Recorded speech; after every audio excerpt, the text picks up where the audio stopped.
नमस्कार साथियों, मैं संजय नामदेव। स्वागत है आपका चैनल पर। और आज हम कक्षा 11वीं अर्थशास्त्र के आदर्श प्रश्न पत्र की चर्चा आपसे करने वाले हैं। ये 3 घंटे का समय यहाँ पर रहेगा। 80 नंबर का पूर्णांक होगा। निर्देश आपको पता ही है, ऐसे निर्देश आपके रहेंगे। सही विकल्प चुनकर लिखिए से प्रारंभ करें। डेटा के समुच्चय को कहा जाता है तो सांख्यिकी कहा जाता है। भारत में किस प्रकार की आर्थिक व्यवस्था का पालन किया जाता है तो मिश्रित आ जाएगा यहाँ पर, मिश्रित अर्थव्यवस्था। साथ ही मैं बता दूं आपको कि इससे पहले ही हमने प्रश्न बैंक की भी चर्चा इस पर की है चैनल पर जाकर के। आप जरूर हमारे चैनल पर देखें, उसकी लिंक आपको मिल जाएगी। साथ ही वहाँ हिंदी के प्रश्न बैंक भी मिलेंगे। मानक विचलन की गणना के लिए कितनी विधियां हैं? 4 विधियां हैं। सहसंबंध गुणांक का मान सदैव -1 से +1 के बीच होता है। किस पंचवर्षीय योजना में पूंजी के महत्व को मान्यता दी? तो 7वीं पंचवर्षीय योजना थी वो। इसके बाद विश्व पर्यावरण दिवस तो 5 जून को मनाया जाता है। रिक्त स्थान की पूर्ति, पहले रिक्त स्थान में उपभोग सभी उत्पादन वस्तु गतिविधि का आधार है। बहुलक बराबर 3 गुणित माध्य का ऋण माध्य आ जाएगा। प्रसरण का धनात्मक वर्गमूल SD। और निम्न कीमत और मांग के बीच नकारात्मक कनेक्शन होता है, संबंध होता है। आउटसोर्सिंग निजीकरण की एक शाखा है। कृषि विपणन में सुधार के लिए पहला उपाय बाजार का विनिमय है।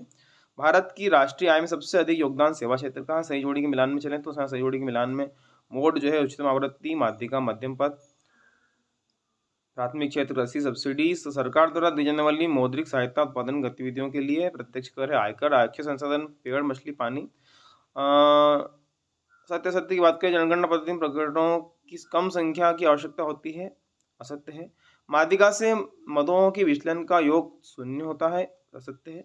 मिश्रित अर्थव्यवस्था भारत में नियोजन की रूपरेखा रही है, सत्य है। जीवन प्रत्याशा शिक्षा के स्तर का सूचक है, यह सत्य है।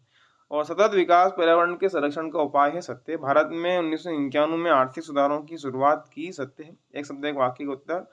सामान्य वक्र का कार्य कैसा होता है? घंटी का आकार का होता है। परास का सूत्र, परास बराबर उच्चतम मान श्रृंखला निम्नतम मान श्रृंखला, मतलब उच्चतम मान में से निम्नतम मान को घटा देंगे तो परास आ जाएगा। परिक्षेपण, प्रकाश के प्रिज्म से होकर गुजरने का विभिन्न रंगों के प्रकाश में बढ़ जाना परिक्षेपण कहलाता है।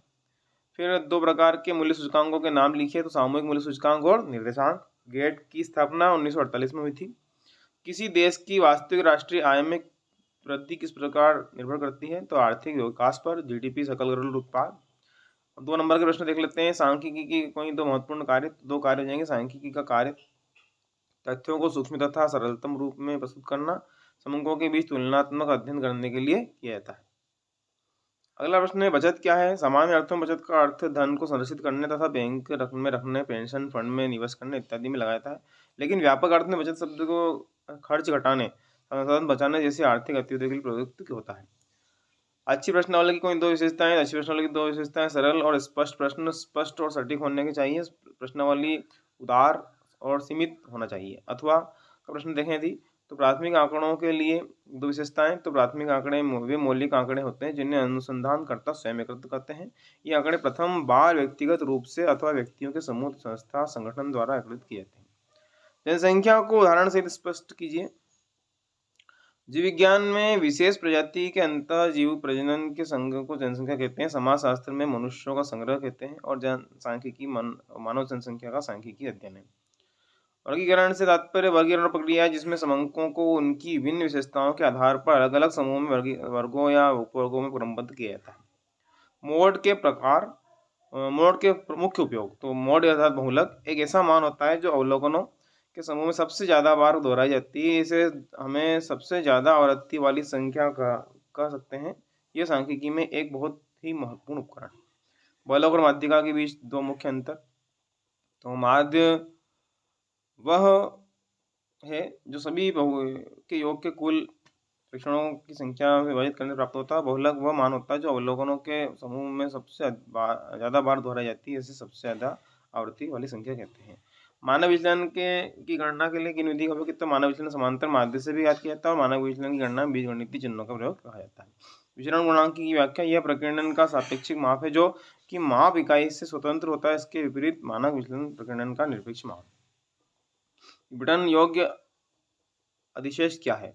तो विपणन योग्य अधिशेष एक फसल का हिस्सा जिससे किसान लाभ कमाने के लिए बाजार में बेच सकता है। इस लाभ के साथ कोई भी अधिक भूमि या बेहतर कृषि उपकरण खरीदकर कृषि खेती के कार्य में लगा सकता है और व्यक्ति केवल इस लाभ को बचा सकता है, व्यक्तिगत वस्तु की खरीद के लिए इसका उपयोग होता है। हरित क्रांति भारत की नई कृषि नीति 1967-68 में लागू की गई, जिसमें कृषि उपज देने वाले बीजों को बोया गया तथा कृषि की नई तकनीकों का प्रयोग किया गया, जिसमें फसल उत्पादन में तीव्र वृद्धि हुई। इसे हरित क्रांति कहा जाता है। लघु उद्योग क्या है? लघु उद्योग वे इकाइयाँ जो मध्यम स्तर के विनियोग की सहायता से उत्पादन प्रारंभ करती हैं। इन इकाइयों में श्रम की मात्रा भी कम होती है और सापेक्षिक रूप से वस्तुओं एवं सेवाओं का उत्पादन भी किया जाता है। जीडीपी के बारे में बताइए। जीडीपी सकल घरेलू उत्पाद है। कर्मचारियों द्वारा मुआवजा, सकल परिसंचालन, शेष, मिश्रित आय और उत्पादन, आयात पर सब्सिडी रहित कर्मचारियों का मुआवजा, सीओ के किए गए कार्य के लिए कुछ कर्मचारियों को और चुकाए जाने वाले कुछ परिश्रम का मापन करता है। भारत में गरीबी के 2 कारण। तो भारत में गरीबी के मुख्य कारण बढ़ती जनसंख्या दर, निरक्षरता, खराब स्वास्थ्य सुविधाएं, वित्तीय संसाधनों की कमी की दर बढ़ती है। इससे के अलावा उच्च जनसंख्या दर से प्रति व्यक्ति आय भी प्रभावित होती है, प्रति व्यक्ति आय घटती है। अथवा में लोग पलायन क्यों करते हैं? मानव पलायन के 2 कारण हैं। यह वह कारक है जो मनुष्य के प्रवास होने के लिए धक्का और अपनी ओर खींचता है। पुल और पुश कारक चुंबक के उत्तर और दक्षिण दिशा की तरह है। इन दोनों दिशाओं को आमने सामने रखते हैं तो आपस में चिपक जाते हैं, और समान दिशा में रखते हैं तो ये आपस में से दूर हटते हैं। इस तरह से मानव पूंजी और मानव विकास में क्या अंतर? तो इस प्रकार से अंतर है, आप देख पा रहे हैं। यहाँ से स्क्रॉल करके दिखा रहा हूँ मैं आपको, आप स्क्रीनशॉट लेते जाइए। किसानों को ऋण की आवश्यकता क्यों होती है? रोजगार का क्या अर्थ है, इसे देखिए। बेरोजगारी के दुष्परिणाम लिखिए। यहाँ बेरोजगारी के दुष्परिणाम। निम्नलिखित सूचनाओं को कैसे एक आयुक्त वाले, इसका उत्तर आपको नहीं दिया जा रहा, केवल प्रश्न बताए जा रहे हैं यहाँ पर, इनको आपको हल कर लेना है। प्रश्नावली आप लिख। साक्षात्कार अनुसूची तैयार करते समय आपको किन बातों को ध्यान रखना चाहिए? निम्नलिखित आंकड़ों में से मानक विचलन की गणना करना है। ये महत्वपूर्ण प्रश्न है गणितीय। 5 व्यक्तियों की आय नीचे दी गई, मानक विचलन की गणना कीजिए। थोक मूल्य सूचकांक की व्याख्या। अनुक्रमणिका की कोई 3 सीमाएं। यह निर्देशांक संकेतन, सीमित उपयोग, पूर्ण शुद्धता की कमी। इस तरह से सौर ऊर्जा के उपयोग से लाभ। तो सौर ऊर्जा कभी खत्म न होने वाला संसाधन है। यह नवीनीकरण संसाधन का सबसे बेहतर विकल्प है।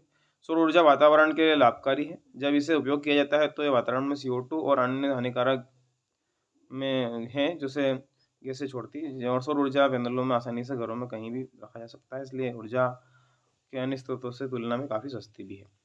अथवा वाला है ऊर्जा की खपत और आर्थिक विकास कैसे जुड़ें, तो यह हो जाएगा। इसको आप स्क्रीनशॉट ले लीजिएगा यहाँ से। निम्नलिखित के माध्यम से जो है डेटा के माध्यम से माध्यिका की गणना करना है प्रश्न हमारा। माध्यिका के 4 गुण लिखिए। और अगला प्रश्न है, योजना के रूप में समता के साथ विकास की व्याख्या कीजिए, अथवा में बताइए कि आयत प्रतिस्थापन घरेलू उद्योग की रक्षा कैसे करते हैं।